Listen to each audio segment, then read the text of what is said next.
நண்பர்களே, இந்த வீடியோவை இப்போதே பார்க்காமல் போனால் உங்கள் வாழ்வில் நடக்க இருக்கும் மிகப்பெரிய அதிசயத்தை நீங்கள் தவற விடுவீர்கள். இதை நான் லேசாக சொல்லவில்லை. உண்மையிலேயே அடுத்த 2 மணி நேரத்திற்குள் உங்கள் வாழ்வில் ஏதோ ஒன்று மாறத் தொடங்கும். ஆனால் அதற்கு நீங்கள் இந்த வீடியோவை முழுமையாக கேட்டு நான் சொல்லப்போகும் ஒரே ஒரு விஷயத்தை செய்ய வேண்டும். அந்த ஒரு விஷயம் என்ன தெரியுமா? அதை இப்போதே உங்களுக்கு சொல்லப்போவதில்லை. ஏனென்றால் முதலில் நீங்கள் புரிந்து கொள்ள வேண்டிய மிக முக்கியமான ஒன்று இருக்கிறது. இந்த வீடியோவில் நான் உங்களுக்கு சொல்லப்போவது சாதாரண ஆன்மீக பேச்சு அல்ல. இது பல ஆயிரம் ஆண்டுகளாக மறைக்கப்பட்ட சிவபெருமானின் நேரடி அருளை பெறுவதற்கான மிக சக்தி வாய்ந்த வழிமுறை. உங்களில் பலர் பல வருடங்களாக கோவிலுக்கு போய்க் கொண்டிருக்கிறீர்கள், தினமும் பூஜை செய்து கொண்டிருக்கிறீர்கள். ஆனால் உங்கள் வாழ்வில் அந்த பெரிய மாற்றம் ஏன் நடக்கவில்லை என்று யோசித்திருக்கிறீர்களா? உங்கள் பிரார்த்தனைகள் ஏன் கேட்கப்படவில்லை என்று வருத்தப்பட்டிருக்கிறீர்களா? இன்றைக்கு இந்த வீடியோவின் முடிவில் நீங்கள் ஒரு முற்றிலும் மாறுபட்ட நபராக இருப்பீர்கள். உங்களுக்குள் இருக்கும் அண்ட சக்தியை எப்படி எழுப்புவது என்பது உங்களுக்கு தெரிந்திருக்கும். சிவபெருமானின் ஆசீர்வாதத்தை எப்படி நேரடியாக உங்கள் வாழ்வில் இறக்குவது என்பது தெளிவாக இருக்கும். ஆனால் அதற்கு முன்னால் ஒரு மிக முக்கியமான உண்மையை நீங்கள் தெரிந்து கொள்ள வேண்டும். அந்த உண்மை என்னவென்றால், நீங்கள் நினைப்பதை விட மிக மிக சக்தி வாய்ந்தவர்கள். ஆனால் அந்த சக்தியை எப்படி பயன்படுத்துவது என்று யாரும் உங்களுக்கு சொல்லவில்லை. நான் இந்த வீடியோவை உருவாக்க கிட்டத்தட்ட 10 நாட்கள் ஆராய்ச்சி செய்தேன். பழைய ஆன்மீக நூல்களை படித்தேன். பல ஞானிகளின் போதனைகளை கேட்டேன். இதையெல்லாம் நான் செய்தது ஒரே ஒரு காரணத்திற்காக, உங்கள் வாழ்க்கையில் உண்மையான மாற்றத்தை கொண்டு வர வேண்டும் என்பதற்காக. சரி, இப்போது நாம் நேரடியாக விஷயத்திற்குள் போகலாம். முதலில் சிவபெருமான் என்பது வெறும் ஒரு கடவுள் அல்ல என்பதை புரிந்து கொள்ள வேண்டும். சிவன் என்பது இந்த பிரபஞ்சத்தின் அடிப்படை ஆற்றல், அண்ட சக்தி. அந்த சக்தி உங்களுக்குள்ளேயும் இருக்கிறது. ஆனால் பெரும்பாலான மக்கள் இதை புரிந்து கொள்ளவில்லை. அவர்கள் சிவபெருமானை வெளியில் இருக்கும் ஒரு சக்தியாக மட்டும் பார்க்கிறார்கள். கோவிலில் இருக்கும் சிலையாக மட்டும் பார்க்கிறார்கள். அதுதான் பிரச்சனை. உங்களில் யாராவது ஒருவர் இருக்கிறார் என்று வைத்துக் கொள்ளுங்கள். அவர் பெயர் முருகன். முருகன் ஒரு நல்ல மனிதர். தினமும் காலையில் குளித்துவிட்டு கோவிலுக்கு போவார். சிவலிங்கத்திற்கு பால் அபிஷேகம் செய்வார். விபூதி பூசி கொண்டு வருவார். ஆனால் அவருடைய வாழ்க்கையில் எந்த மாற்றமும் இல்லை. கடன் அப்படியே இருக்கிறது. குடும்பத்தில் பிரச்சனைகள் அப்படியே இருக்கின்றன. உடல் நலம் சரியில்லை. வேலையில் முன்னேற்றமில்லை. ஏன் இப்படி நடக்கிறது? முருகன் ஒரு நாள் ஒரு ஞானியை சந்தித்தார். அந்த ஞானி அவரிடம் கேட்டார், நீ தினமும் பூஜை செய்கிறாயே, அப்போது உன் மனசு எங்கே இருக்கிறது? முருகன் யோசித்தார். உண்மைதான். அவர் பூஜை செய்யும்போது அவருடைய மனசு கடன் பற்றி கவலைப்பட்டுக் கொண்டிருந்தது. மனைவியுடன் நேற்று நடந்த சண்டையை நினைத்துக் கொண்டிருந்தது. அலுவலகத்தில் என்ன நடக்கப் போகிறது என்று பயந்து கொண்டிருந்தது. அவருடைய உடல் மட்டும் கோவிலில் இருந்தது, மனசு வேறு இடத்தில். அந்த ஞானி முருகனுக்கு ஒரு எளிய வழியைச் சொன்னார். பூஜை செய்யும்போது உன் மனசை முழுமையாக சிவபெருமான் மீது வை. ஆனால் அந்த சிவபெருமான் உன்னுள் இருக்கிறார் என்பதை உணர். நீ வெளியில் இருக்கும் சிவனை வணங்குவது போல் உள்ளே இருக்கும் சிவனையும் வணங்கு. முருகன் இதை செய்ய ஆரம்பித்தார். முதல் நாளே அவருக்கு ஒரு வித்தியாசம் தெரிந்தது. அவருடைய உடலில் ஒருவித அமைதி பரவியது. மனசு லேசாக இருந்தது. 2 வாரங்களில் அவருடைய வாழ்க்கையில் சின்ன சின்ன அதிசயங்கள் நடக்க ஆரம்பித்தன. இப்போது உங்களுக்கு ஒரு கேள்வி வரலாம். இது எப்படி சாத்தியம்? இது எல்லாம் கதை போல தெரிகிறதே என்று நினைக்கலாம். ஆனால் இது முழுக்க முழுக்க அறிவியல் அடிப்படையில் நடக்கும் ஒன்று. நம்முடைய உடலில் 7 சக்கரங்கள் இருக்கின்றன.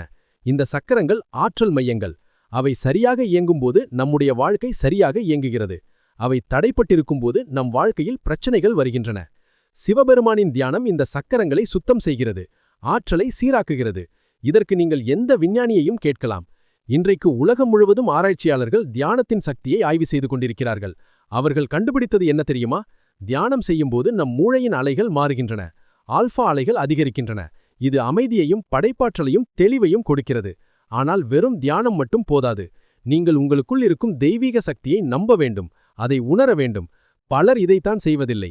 அவர்கள் வெளியில் இருக்கும் கடவுளை மட்டும் நம்புகிறார்கள். தங்களுக்குள் இருக்கும் சக்தியை மறந்துவிடுகிறார்கள். இப்போது நான் உங்களுக்கு ஒரு முக்கியமான விஷயத்தை சொல்ல வேண்டும். சிவபெருமானின் 3வது கண் என்பது அறிவு மற்றும் ஞானத்தின் அடையாளம். அந்த 3வது கண் உங்களுக்குள்ளும் இருக்கிறது. அது உங்கள் ஆக்ஞா சக்கரம். அது உங்கள் புருவ நடுவில் இருக்கிறது.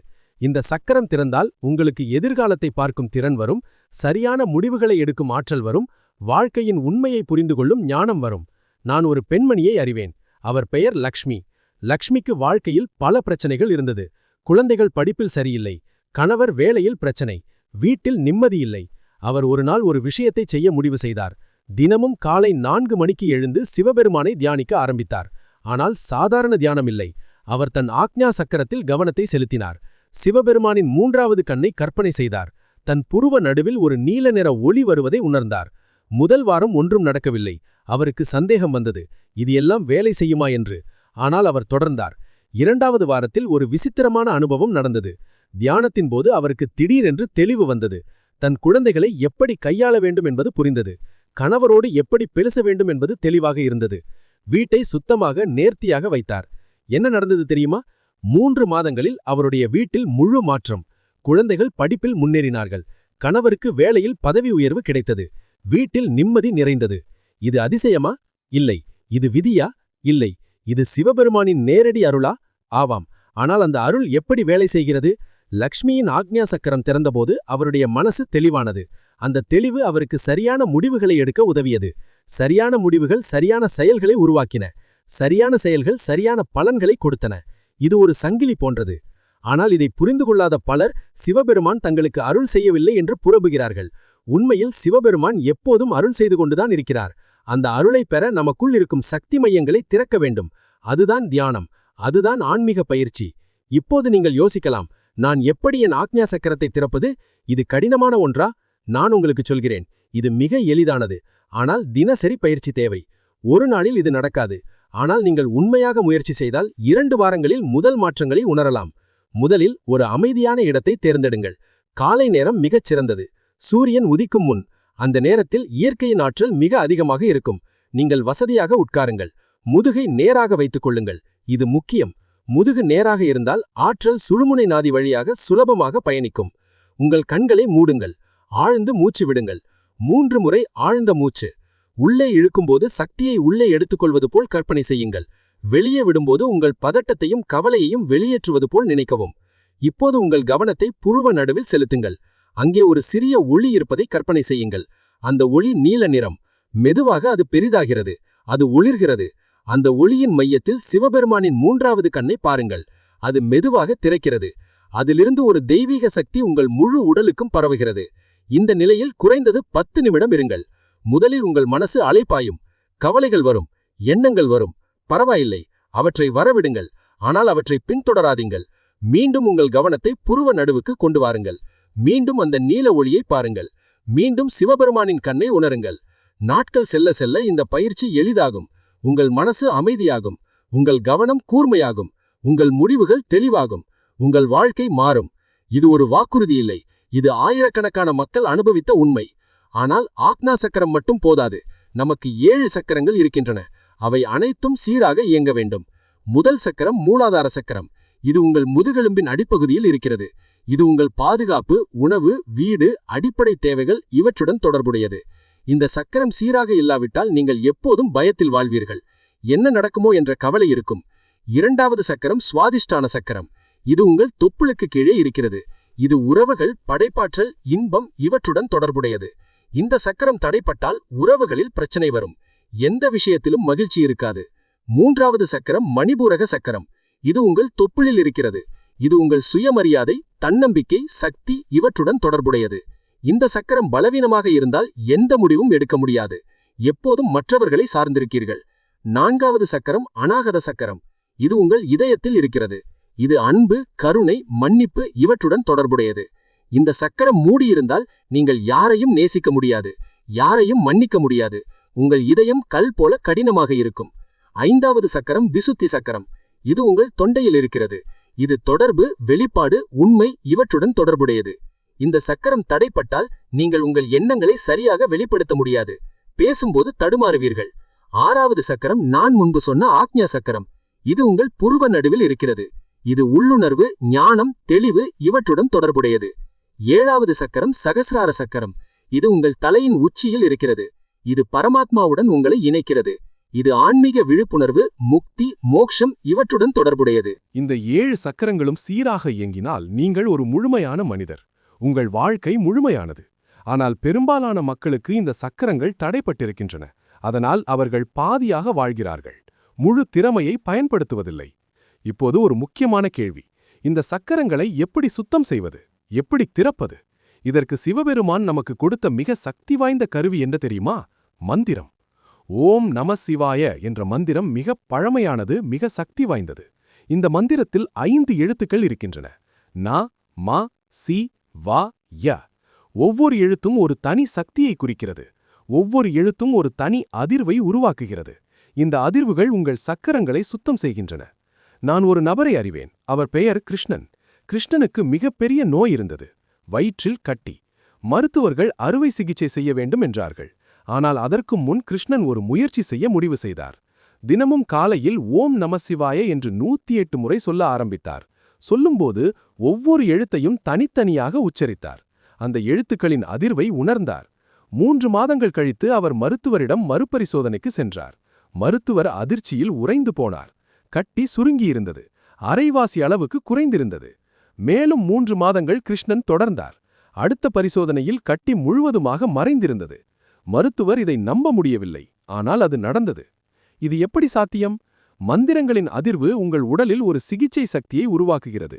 நவீன விஞ்ஞானம் இதை ஒலி சிகிச்சை என்று அழைக்கிறது. குறிப்பிட்ட அதிர்வெண்களில் உள்ள ஒலிகள் உங்கள் செல்களை குணப்படுத்த முடியும் என்று கண்டுபிடித்திருக்கிறார்கள். நமது முன்னோர்கள் இதை 1000 ஆண்டுகளுக்கு முன்பே அறிந்திருந்தார்கள். அதனால்தான் மந்திரங்களை உருவாக்கினார்கள். ஆனால் மந்திரம் சொல்லும்போது ஒரு முக்கியமான விஷயம். மனதை ஒருமுகப்படுத்த வேண்டும்.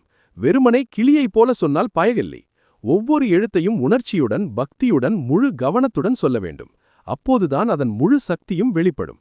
இப்போது நான் உங்களுக்கு ஒரு ரகசியத்தை சொல்கிறேன். பலர் இதை அறியாமல் இருக்கிறார்கள். ஓம் நமசிவாய என்பது வெறும் ஒரு மந்திரம் அல்ல. இது ஒரு விஞ்ஞான சூத்திரம். ஓம் என்பது பிரபஞ்சத்தின் முதல் ஒலி. எல்லா படைப்புகளும் இந்த ஒலியிலிருந்து தோன்றின. நம என்பது வணக்கம். சிவாய என்பது சிவபெருமானுக்கு. ஆக முழு மந்திரத்தின் அர்த்தம், நான் பிரபஞ்ச சக்தியை வணங்குகிறேன். என்னுள் இருக்கும் தெய்வீக சக்தியை கௌரவிக்கிறேன். இந்த மந்திரத்தை நீங்கள் தினமும் 108 முறை சொல்லுங்கள். ஏன் 108? இது ஒரு புனிதமான எண். இந்த எண்ணுக்கு ஒரு விஞ்ஞான அடிப்படையும் உண்டு. மனித உடலில் 108 முக்கிய ஆற்றல் புள்ளிகள் இருக்கின்றன என்று பழைய ஞானிகள் கண்டுபிடித்திருந்தார்கள். ஒவ்வொரு முறை மந்திரம் சொல்லும்போதும் ஒரு புள்ளி சுத்தம் செய்யப்படுகிறது. ஆனால் இதையெல்லாம் செய்யும்போது உங்கள் வாழ்க்கையில் சில மாற்றங்களையும் செய்ய வேண்டும். வெறும் மந்திரம் சொல்லி தியானம் செய்தால் மட்டும் போதாது. நீங்கள் நல்லவர்களாக வாழ வேண்டும். உண்மையாக இருக்க வேண்டும். பிறருக்கு உதவ வேண்டும். ஏன் தெரியுமா? சிவபெருமான் என்பது நீதியின் அடையாளம், உண்மையின் சின்னம். நீங்கள் பொய் சொல்லிக் கொண்டு, மோசடி செய்து கொண்டு, பிறரை துன்புறுத்திக் கொண்டு சிவபெருமானை வணங்கினால் அவர் உங்களை கேட்க மாட்டார். உங்கள் மந்திரங்கள் வெறும் வார்த்தைகளாக மட்டுமே இருக்கும். அதில் சக்தி இருக்காது. ஆனால் நீங்கள் நல்ல மனதுடன், தூய நோக்கத்துடன், உண்மையான பக்தியுடன் வணங்கினால் சிவபெருமானின் அருள் உடனடியாக உங்களை தொடும். இது ஒரு விதி. இந்த பிரபஞ்சத்தின் அடிப்படை விதி. நான் ஒரு கதை சொல்கிறேன். ஒரு ஊரில் 2 நபர்கள் இருந்தார்கள். ஒருவர் செல்வந்தர், மற்றவர் ஏழை. செல்வந்தர் தினமும் கோவிலுக்கு போவார். பெரிய பூஜைகள் செய்வார். ஆனால் அவர் தன் வேலையாட்களை கொடுமைப்படுத்துவார். பணம் கொடுக்காமல் இழுத்தடிப்பார். ஏழை மக்களை ஏமாற்றுவார். ஆனால் கோவிலில் மட்டும் மிக பக்தராக நடிப்பார். ஏழை மனிதர் எளிமையானவர்.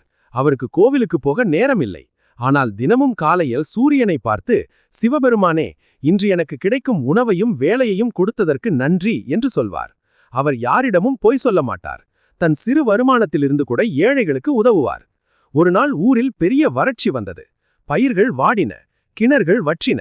செல்வந்தர் தன் செல்வத்தை நம்பினார். ஆனால் அது போதாமல் போனது. விரைவில் அவர் நஷ்டத்தில் மூழ்கினார். ஆனால் ஏழை மனிதருக்கு எப்படியோ ஒவ்வொரு நாளும் ஏதோ ஒரு வழியில் உதவி வந்தது. ஒருவர் அவருக்கு வேலை கொடுத்தார்.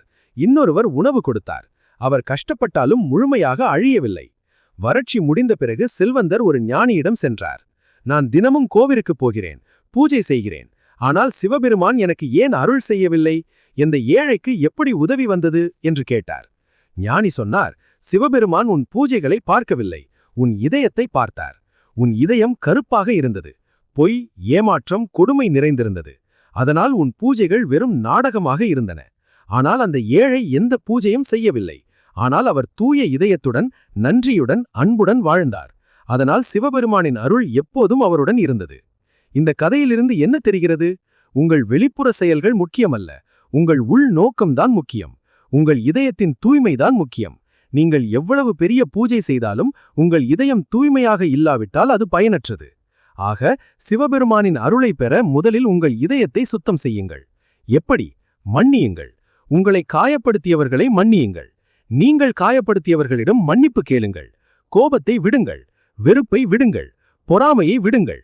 இந்த எதிர்மறை உணர்வுகள் உங்கள் இதய சக்கரத்தை அடைத்து வைக்கின்றன. உங்கள் இதய சக்கரம் திறந்தால் உங்கள் வாழ்க்கையில் அன்பு பெருகும், அமைதி பரவும், மகிழ்ச்சி நிறையும். இதை ஒரு சோதனையாக செய்து பாருங்கள். இன்றிலிருந்து தினமும் இரவு படுக்கும் முன் ஒரு நபரை மனதில் நினைத்து அவருக்காக ஒரு நல்வாழ்த்தை சொல்லுங்கள். அவர் உங்களை வெறுத்தாலும் நீங்கள் அவருக்கு நல்வாழ்த்தை சொல்லுங்கள். அவர் உங்களை துன்புறுத்தினாலும் நீங்கள் அவர் நலமாக இருக்க வேண்டும் என்று பிரார்த்தியுங்கள். முதலில் இது கடினமாக இருக்கும், உங்கள் மனசு கொதிக்கும். ஆனால் நீங்கள் தொடர்ந்தால் ஒரு வாரத்தில் உங்கள் இதயம் லேசாகும். ஒரு மாதத்தில் உங்கள் மனநிலை மாறும். 3 மாதத்தில் உங்கள் வாழ்க்கையே மாறும். இப்போது நான் உங்களுக்கு இன்னொரு ரகசியத்தை சொல்கிறேன். சிவபெருமான் நம்மை சோதிக்கிறார். எப்படி? கடின சூழ்நிலைகள் மூலம், எதிர்மறை மக்கள் மூலம், பிரச்சனைகள் மூலம். ஏன் அவர் இப்படி செய்கிறார்? நம்மை வளர்க்க, நம்முடைய உண்மையான சக்தியை நமக்கு காட்ட. நீங்கள் எப்போதும் சுகமாக சௌகரியமாக இருந்தால் நீங்கள் வளர மாட்டீர்கள். ஒரு விதை மண்ணுக்குள் புதைக்கப்பட்டு இருளில் கிடக்கும்போதுதான் முளைக்கிறது. அது சுகமான இடத்தில் இருந்தால் ஒருபோதும் மரமாக வளராது. அதேபோல நீங்களும் கடின சூழ்நிலைகளில் இருக்கும்போதுதான் உங்களுக்குள் இருக்கும் உண்மையான சக்தி வெளிப்படுகிறது. ஆகவே உங்கள் வாழ்க்கையில் வரும் பிரச்சனைகளை சாபமாக பார்க்காதீர்கள், அவற்றை ஆசீர்வாதமாக பாருங்கள். அவை உங்களை வலிமையாக்க வந்திருக்கின்றன, உங்களை வளர்க்க வந்திருக்கின்றன, உங்களுக்குள் இருக்கும் சிவசக்தியை எழுப்ப வந்திருக்கின்றன. ஒரு நபர் இருந்தார். அவர் பெயர் ராமன். ராமனுக்கு ஒரே ஒரு மகன். அந்த மகன் விபத்தில் இறந்து போனான். ராமன் உடைந்து போனார். சிவபெருமானே, நீ ஏன் இப்படி செய்தாய்? நான் என்ன தவறு செய்தேன் என்று கதறினார். பல மாதங்கள் அழுதார். வாழ்க்கையில் எந்த அர்த்தமும் இல்லாதது போல் உணர்ந்தார். ஆனால் ஒரு நாள் அவருக்கு ஒரு எண்ணம் வந்தது. என் மகனை நான் மீண்டும் கொண்டு வர முடியாது, ஆனால் மற்ற பெற்றோர்கள் தங்கள் குழந்தைகளை இழக்காமல் இருக்க நான் ஏதாவது செய்ய முடியும். அவர் சாலை பாதுகாப்பு குறித்து விழிப்புணர்வை ஏற்படுத்த ஆரம்பித்தார். பள்ளிகளுக்குச் சென்று குழந்தைகளுக்கு சாலை விதிகளை சொல்லிக் கொடுத்தார். ஓட்டுநர்களுக்கு பயிற்சி அளித்தார். இப்படி செய்து கொண்டிருக்கும்போது ஒரு அற்புதம் நடந்தது. ராமனின் வலி மெதுவாக குறைந்தது. அவருக்கு வாழ்க்கையில் ஒரு புதிய நோக்கம் கிடைத்தது, ஒரு புதிய அர்த்தம் கிடைத்தது. அவர் இன்னும் தன் மகனை நினைத்து அழுதார். ஆனால் அதே நேரத்தில் அவர் ஆயிரக்கணக்கான குழந்தைகளை காப்பாற்றுவதில் மகிழ்ச்சியையும் கண்டார். சில ஆண்டுகள் கழித்து ராமன் ஒரு ஞானியை சந்தித்தார். அவரிடம் சொன்னார், இப்போது எனக்கு புரிகிறது. என் மகனின் மரணம் ஒரு சாபம் அல்ல, அது ஒரு நெய்தி. என் வாழ்க்கையின் உண்மையான நோக்கத்தை கண்டுபிடிக்க வந்த ஒரு அழைப்பு. இப்போது நான் மகிழ்ச்சியாக இருக்கிறேன், ஏனென்றால் நான் அர்த்தமுள்ள வேலை செய்கிறேன், நான் பிறருக்கு உதவுகிறேன். இதுதான் சிவபெருமான் எனக்கு சொல்ல விரும்பியது. இந்த கதை உங்களுக்கு என்ன சொல்கிறது? வாழ்க்கையில் நடக்கும் எந்த விஷயமும் தற்செயலானது அல்ல, எல்லாம் ஒரு காரணத்திற்காக நடக்கிறது. அந்த காரணத்தை புரிந்து கொண்டு அதன்படி செயல்பட்டால் உங்கள் வலியும் கூட ஒரு ஆசீர்வாதமாக மாறும். இப்போது நான் உங்களுக்கு மிக முக்கியமான ஒன்றை சொல்ல வேண்டும். இதுவரை நாம் பார்த்தது சக்கரங்கள், மந்திரங்கள், தியானம், இதய சுத்தம், இவையெல்லாம் முக்கியம். ஆனால் இன்னும் ஒன்று இருக்கிறது, அது மிக மிக முக்கியம். அது என்னவென்றால் நம்பிக்கை. நீங்கள் சக்கரங்களை திறக்க முயற்சி செய்யலாம், மந்திரம் சொல்லலாம், தியானம் செய்யலாம், இதயத்தை சுத்தம் செய்யலாம். ஆனால் இவையெல்லாம் செய்யும்போது உங்களுக்குள் சந்தேகம் இருந்தால் எதுவும் வேலை செய்யாது. இது வேலை செய்யுமா என்ற கேள்வி உங்களுக்குள் இருந்தால் அது செய்யாது. ஏன் தெரியுமா? ஏனென்றால் உங்கள் நம்பிக்கைதான் உங்கள் யதார்த்தத்தை உருவாக்குகிறது. இது ஒரு புதிய கருத்தல்ல. நமது முன்னோர்கள் இதை 1000 ஆண்டுகளுக்கு முன்பே சொல்லியிருக்கிறார்கள். யத் பாவம் தத் பவதி என்று. நீ எதை நினைக்கிறாயோ அதுவாக மாறுகிறாய் என்று. நவீன அறிவியலும் இதை ஒப்புக்கொள்கிறது. குவாண்டம் இயற்பியல் என்ற துறையில் கவனிப்பவர் விளைவு என்று ஒன்று இருக்கிறது. அதாவது நீங்கள் எதை கவனிக்கிறீர்களோ அந்த விஷயத்தின் நடத்தையை மாற்றுகிறது. மிக எளிமையாக சொன்னால், உங்கள் கவனம், உங்கள் நம்பிக்கை, உங்கள் எண்ணங்கள் உங்கள் யதார்த்தத்தை உருவாக்குகின்றன. ஆகவே நீங்கள் சிவபெருமானின் அருளை பெற விரும்பினால் முதலில் அதை முழு மனதோடு நம்புங்கள்.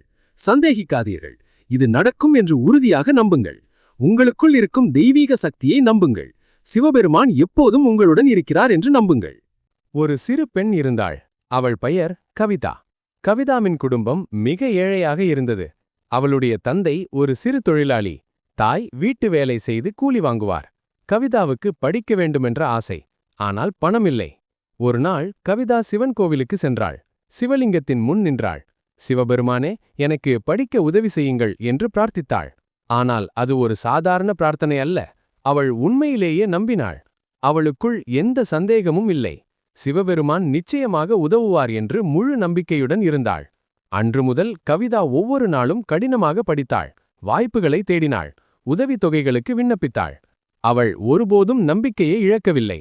ஆனால் அதே நேரத்தில் அவள் உட்கார்ந்து காத்திருக்கவில்லை, செயல்பட்டாள். என்ன நடந்தது? ஒரு ஆசிரியர் கவிதாவின் திறமையை கண்டார். அவளுக்கு உதவித்தொகை பெற உதவினார்.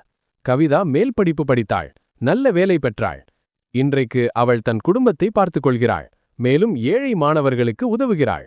கவிதா சொல்கிறார், சிவபெருமானின் அருள் இல்லாமல் இது சாத்தியமில்லை. ஆனால் அந்த அருள் வர நான் 2 விஷயங்கள் செய்தேன். ஒன்று, நான் முழு மனதோடு நம்பினேன். 2. நான் கடினமாக உழைத்தேன்.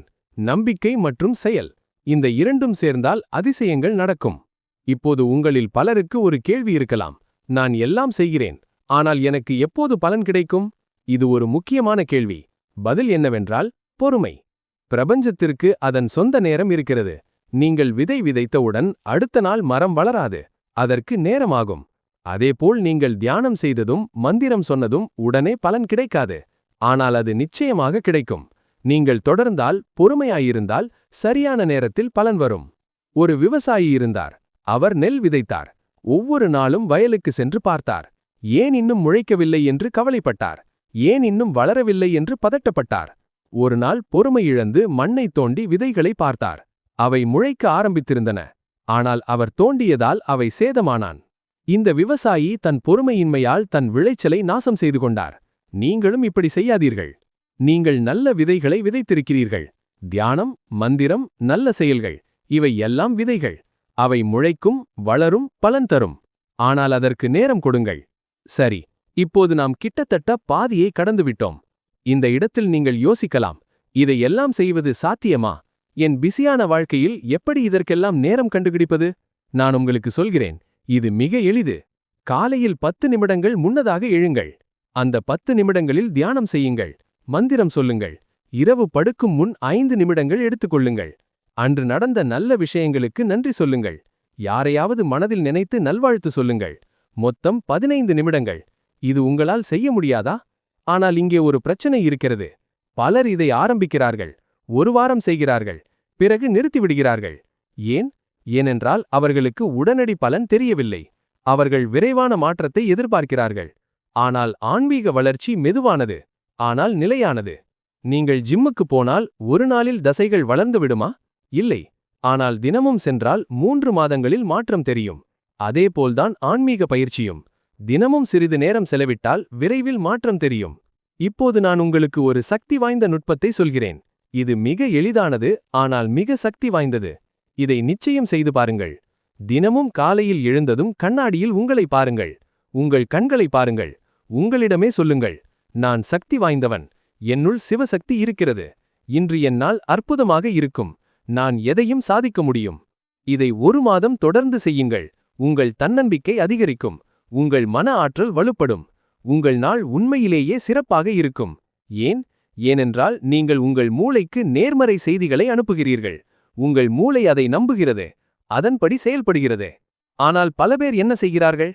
காலையில் எழுந்ததும், ஐயோ, இன்று மீண்டும் அதே வேலை, அதே பிரச்சனை என்று நினைக்கிறார்கள். அவர்களுடைய நாள் எப்படி இருக்கும்? மோசமாக. ஏனென்றால் அவர்கள் தங்கள் மூளைக்கு நேர்மறை செய்திகளை அனுப்புகிறார்கள். உங்கள் எண்ணங்கள் மிக சக்தி வாய்ந்தவை. அவற்றை ஞானமாக பயன்படுத்துங்கள். எப்போதும் நேர்மறையாக சிந்தியுங்கள். இது எளிதானது அல்ல, குறிப்பாக கடினமான சூழ்நிலைகளில். ஆனால் இதுதான் உண்மையான சோதனை. கடினமான நேரங்களில் கூட நேர்மறையாக இருந்தால் நீங்கள் உண்மையிலேயே சக்தி வாய்ந்தவர். ஒரு சிறுவன் இருந்தான். அவன் பெயர் ராஜ். ராஜின் தந்தை இறந்துவிட்டார். அவனுடைய மனைவி நோயாளி. அவன் படிப்பை நிறுத்த வேண்டிய நிலை. இந்த வயதில் மற்ற குழந்தைகள் விளையாடிக் கொண்டிருக்கும்போது ராஜ் வேலை செய்ய வேண்டி இருந்தது. ஒரு நாள் ராஜ் மிக சோர்வாக இருந்தார். அழ வேண்டும் போல் இருந்தது. ஏன் என்னை தான் இப்படி பார்க்க வேண்டும் என்று நினைத்தான். அப்போது ஒரு முதியவர் அவனை பார்த்தார். ராஜிடம் கேட்டார், ஏன் சோகமாக இருக்கிறாய்? ராஜ் தன் கதையை சொன்னான். முதியவர் சொன்னார், பார் ராஜ், உனக்கு கஷ்டங்கள் இருக்கின்றன. ஆனால் ஒன்று நினைவில் வை, இந்த கஷ்டங்கள் உன்னை பலவீனப்படுத்த வரவில்லை, வலிமைப்படுத்த வந்திருக்கின்றன. நீ இன்று எதை எதிர்கொள்கிறாயோ அது உன்னை ஒரு வலிமையான மனிதராக்கும். சிவபெருமான் உன்னை சோதிக்கிறார். ஏனென்றால் உனக்குள் பெரிய சக்தி இருக்கிறது. அதை வெளிக்கொண்டு வர இந்த சோதனை தேவை. ராஜுக்கு இந்த வார்த்தைகள் மிகப்பெரிய தெம்பை கொடுத்தன. அன்று முதல் அவன் தன் சூழ்நிலையை வித்தியாசமாக பார்த்தான். இது ஒரு சாபம் அல்ல, ஒரு பயிற்சி என்று நினைத்தான். அவன் மேலும் கடினமாக உழைத்தான். ஆனால் மனதை நேர்மறையாக வைத்திருந்தான். பல ஆண்டுகள் கழித்து ராஜ் ஒரு வெற்றிகரமான தொழிலாதிபரானான். அவன் சொல்கிறான், என் வெற்றிக்கு காரணம் என் கஷ்டங்கள்தான். அவை என்னை பொறுமையாகவும் வலிமையாகவும் விடாமுயற்சியாகவும் ஆக்கின. இன்றைக்கு நான் இருக்கும் இடத்தில் இருப்பதற்கு என் கடந்த கால கஷ்டங்களுக்கு நான் நன்றியுள்ளவனாக இருக்கிறேன். இந்த கதை உங்களுக்கு என்ன சொல்கிறது? உங்கள் பார்வையை மாற்றுங்கள். உங்கள் பிரச்சனைகளை வித்தியாசமாக பாருங்கள். அவை தடைகள் அல்ல, படிக்கட்டுகள். அவை உங்களை மேலே கொண்டு செல்ல வந்திருக்கின்றன. இப்போது நான் உங்களுக்கு சிவபெருமானின் இன்னொரு முக்கியமான போதனையை சொல்கிறேன். சிவன் என்பது அழிவின் கடவுள் என்று பலர் நினைக்கிறார்கள். ஆம், சிவன் அழிவின் கடவுள்தான். ஆனால் அழிவு எப்போதும் மோசமானதல்ல. சில நேரங்களில் அழிவு அவசியம், புதிய நுணுக்கத்திற்கு இடம் கொடுக்க. ஒரு பழைய கட்டிடத்தை இடிக்காமல் நீங்கள் ஒரு புதிய கட்டிடத்தை கட்ட முடியுமா? இல்லை. அதேபோல் உங்கள் வாழ்க்கையில் சில விஷயங்களை அழிக்காமல் புதிய விஷயங்கள் வர முடியாது. உங்கள் கெட்ட பழக்கங்களை அழிக்க வேண்டும், எதிர்மறை எண்ணங்களை அழிக்க வேண்டும், தவறான உறவுகளை அழிக்க வேண்டும். அப்போதுதான் நல்ல விஷயங்களுக்கு இடம் கிடைக்கும். ஆக சிவபெருமானின் அழிவு சக்தியை பயன்படுத்துங்கள். உங்கள் வாழ்க்கையில் என்ன தேவையில்லை என்பதை கண்டுபிடியுங்கள், அதை அழியுங்கள். இது கடினமாக இருக்கும், ஏனென்றால் நாம் பழக்கங்களை விரும்புகிறோம், மாற்றத்தை பயப்படுகிறோம். ஆனால் மாற்றமில்லாமல் வளர்ச்சி இல்லை. ஒரு பெண் இருந்தாள். அவள் பெயர் மீனா. மீனாவுக்கு ஒரு கெட்ட பழக்கம் இருந்தது. அவள் எப்போதும் மற்றவர்களைப் பற்றி கவலைப்பட்டுக் கொண்டிருப்பாள். அவர்கள் என்ன நினைக்கிறார்கள் என்று பயப்படுவாள். அவர்களை திருப்திப்படுத்த முயற்சி செய்வாள். இதனால் அவள் தன் சொந்த ஆசைகளை மறந்துவிட்டாள். தன் சொந்த வாழ்க்கையை வாழவில்லை. ஒரு நாள் மீனா உணர்ந்தாள், நான் என் வாழ்க்கையை வாழவில்லை, மற்றவர்களுக்காக வாழ்கிறேன். இது சரியில்லை. அன்று முதல் அவள் ஒரு முடிவெடுத்தாள். மற்றவர்களின் கருத்துக்களைப் பற்றி கவலைப்படுவதை நிறுத்த வேண்டும். தன் சொந்த குரலை கேட்க வேண்டும். தன் சொந்த வாழ்க்கையை வாழ வேண்டும். இது எளிதானது அல்ல. முதலில் மக்கள் அவளை வித்தியாசமாக பார்த்தார்கள். சிலர் விமர்சித்தார்கள். ஆனால் மீனா தொடர்ந்தாள். மெல்ல அவள் வாழ்க்கை மாறியது. அவள் தன் விருப்பத்தை பின்பற்றினாள். தன் ஆசைகளை நிறைவேற்றினாள். இன்றைக்கு அவள் மகிழ்ச்சியாக இருக்கிறாள். ஏனென்றால் அவள் தன் வாழ்க்கையை வாழ்கிறாள். மீனா சொல்கிறார், நான் என் பழைய சுயத்தை அழித்தேன். மற்றவர்களை திருப்திப்படுத்த முயற்சிக்கும் அந்த பெண்ணை அழித்தேன். பதிலாக ஒரு புதிய மீனா பிறந்தாள். தன்னை நேசிக்கும், தன்னை மதிக்கும், தன் வாழ்க்கையை வாழும் ஒரு பெண். இது சிவபெருமானின் அழிவு சக்தி. பழையதை அழித்து புதியதை உருவாக்குதல். இப்போது நீங்கள் யோசியுங்கள், உங்கள் வாழ்க்கையில் என்ன அழிக்க வேண்டும், என்ன தேவையில்லை, என்ன உங்களை பின்னோக்கி இழுக்கிறது? அதை கண்டுபிடித்து அதை அழியுங்கள். பயப்பட வேண்டாம், இது ஒரு நல்ல விஷயம். இது உங்கள் புதிய பிறப்பு.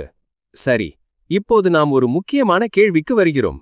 இதையெல்லாம் செய்தால் என் வாழ்க்கை எப்படி மாறும்? நான் உங்களுக்கு சொல்கிறேன். முதலில் உங்கள் மன அமைதி அதிகரிக்கும்.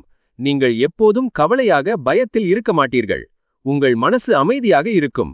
இந்த அமைதி உங்கள் முடிவுகளை தெளிவாக்கும். தெளிவான முடிவுகள் சரியான செயல்களை உருவாக்கும். சரியான செயல்கள் நல்ல பலன்களை கொடுக்கும். இரண்டாவதாக, உங்கள் ஆரோக்கியம் மேம்படும். தியானம் உங்கள் உடலில் நல்ல மாற்றங்களை உருவாக்குகிறது. உங்கள் இரத்த அழுத்தம் குறையும். உங்கள் நோய் எதிர்ப்பு சக்தி அதிகரிக்கும். உங்கள் தூக்கம் சிறப்பாக இருக்கும். உங்கள் ஆற்றல் நிலை உயரும்.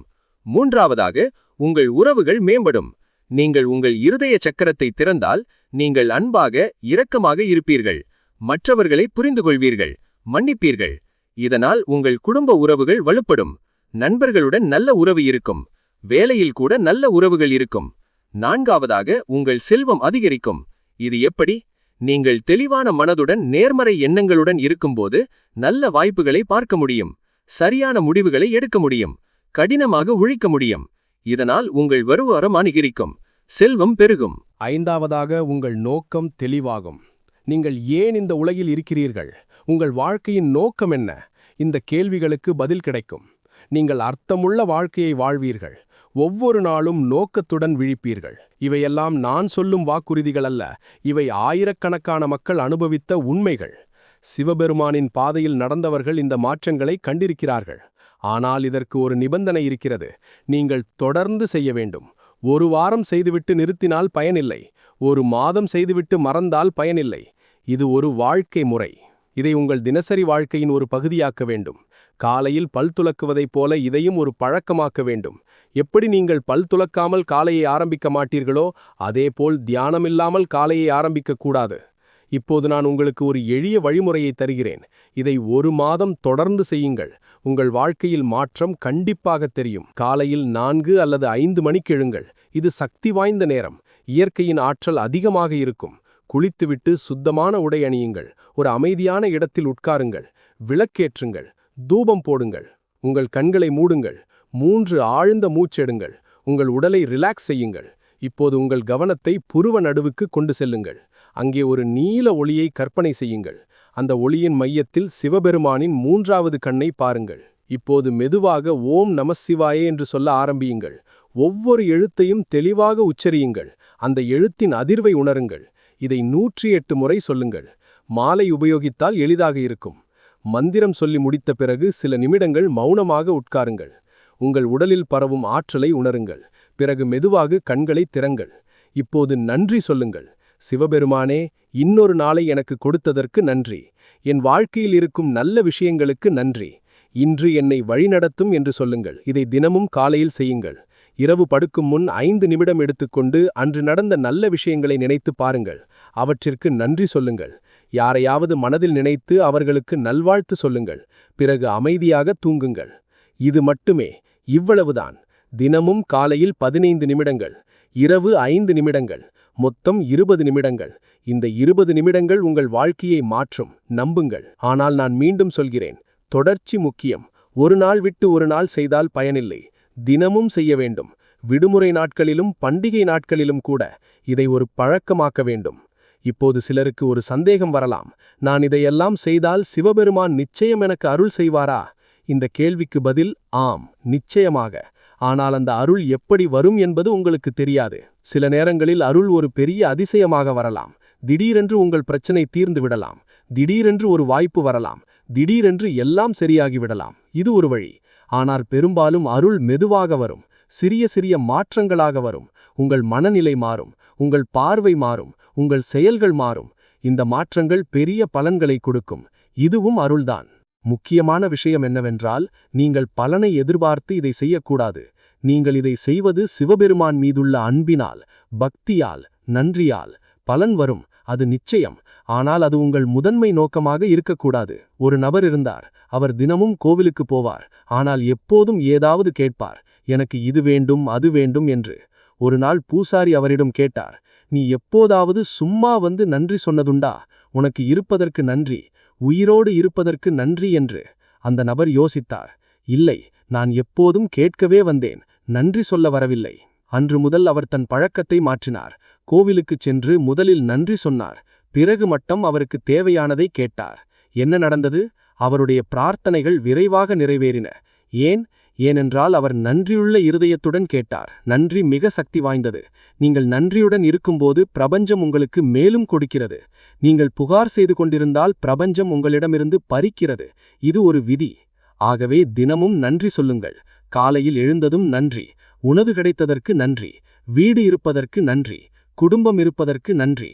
உடல் நலம் இருப்பதற்கு நன்றி. சிறிய சிறிய விஷயங்களுக்கு நன்றி சொல்லுங்கள். இது உங்கள் மனநிலையை மாற்றும். இப்போது நாம் இந்த வீடியோவின் இறுதி பகுதிக்கு வந்துவிட்டோம். இதுவரை நாம் பார்த்தவை மிக முக்கியமானவை. ஆனால் இன்னும் ஒன்று இருக்கிறது. அது மிகவும் முக்கியம். அது என்னவென்றால் சரணாகதி. சரணாகதி என்றால் என்ன? முழுமையாக சிவபெருமானிடம் சமர்ப்பிப்பது. நான் முயற்சி செய்கிறேன், ஆனால் முடிவு உன் கைகளில் என்று சொல்வது. நான் செய்ய வேண்டியதை செய்கிறேன், ஆனால் பலன் உன் விருப்பம் என்று ஏற்றுக்கொள்வது. இது பலவீனமல்ல, இது மிகப்பெரிய வலிமை. ஏனென்றால் நீங்கள் சரணாகதி அடையும்போது உங்கள் தோள்களிலிருந்து எல்லா சுமையும் இறங்குகிறது. நீங்கள் லேசாகிறீர்கள், அமைதியாகிறீர்கள். எல்லாம் சரியாகும் என்ற நம்பிக்கை வருகிறது. ஒரு பெண் இருந்தாள். அவள் பெயர் சரஸ்வதி. சரஸ்வதிக்கு மகன் ஒருவன். அவன் படிப்பில் மிக புத்திசாலி. ஆனால் ஒரு பெரிய தேர்வில் தோல்வியடைந்தான். சரஸ்வதி மிக கவலைப்பட்டாள். என்ன செய்வது? மகனின் எதிர்காலம் என்ன ஆகும் என்று. அவள் கோவிலுக்குச் சென்றாள். சிவபெருமான் முன் சென்றாள். முதலில் அவள் கெஞ்சினாள், தயவு செய்து என் மகனுக்கு உதவு என்று. ஆனால் பிறகு அவளுக்கு ஒரு எண்ணம் வந்தது. அவள் சொன்னாள், சிவபெருமானே, நான் என்னால் முடிந்ததை செய்கிறேன். என் மகனை ஊக்குவிக்கிறேன், அவனுக்கு உதவுகிறேன். ஆனால் முடிவு உன் கைகளில். நீ எது சிறந்தது என்று நினைக்கிறாயோ அது நடக்கட்டும். நான் ஏற்றுக்கொள்கிறேன். இதை சொன்னதும் சரஸ்வதிக்கு ஒரு பெரிய நிம்மதி கிடைத்தது. அவளுடைய கவலை குறைந்தது. அவள் வீட்டிற்கு வந்து தன் மகனுக்கு ஆதரவாக இருந்தாள். அவளை திட்டவில்லை, அவனை நம்பினாள். அந்த மகன் தாயின் நம்பிக்கையை பார்த்து தன்னம்பிக்கை பெற்றான். மேலும் கடினமாக படித்தான். அடுத்த தேர்வில் வெற்றி பெற்றான். இன்றைக்கு அவன் ஒரு வெற்றிகரமான பொறியாளர். சரஸ்வதி சொல்கிறார், நான் சரணாகதி அடைந்தது என் வாழ்க்கையின் திருப்புமுறை. அதற்கு முன் நான் எல்லாவற்றையும் கட்டுப்படுத்த முயற்சி செய்தேன். அதனால் மன அழுத்தமும் கவலையும் இருந்தது. ஆனால் சரணாகதி அடைந்த பிறகு நான் லேசாக இருக்கிறேன். சிவபெருமான் எல்லாவற்றையும் பார்த்து கொள்வார் என்று நம்புகிறேன். இந்த நம்பிக்கை என்னை அமைதி வைக்கிறது. ஆக நீங்களும் சரணாகதி அடையுங்கள். உங்களால் முடிந்ததை செய்யுங்கள். உங்கள் சிறந்த முயற்சியை செய்யுங்கள். ஆனால் முடிவை சிவபெருமானிடம் விடுங்கள். இது உங்கள் வாழ்க்கையை எளிதாக்கும், அமைதி தரும். இப்போது நான் இந்த வீடியோவை முடிக்கும் முன் உங்களுக்கு ஒரு முக்கியமான விஷயத்தை நினைவூட்ட வேண்டும். இதுவரை நான் சொன்னவையெல்லாம் கோட்பாடுகள், கருத்துக்கள். ஆனால் அவை பயனுள்ளதாக இருக்க நீங்கள் அவற்றை செயல்படுத்த வேண்டும். வெறும் இந்த வீடியோவை பார்த்துவிட்டு ஆஹா நல்ல தகவல் என்று சொல்லிவிட்டு மறந்து விடாதீர்கள். இதை உங்கள் வாழ்க்கையில் பயன்படுத்துங்கள். இன்றே ஆரம்பியுங்கள். இப்போதே ஆரம்பியுங்கள்.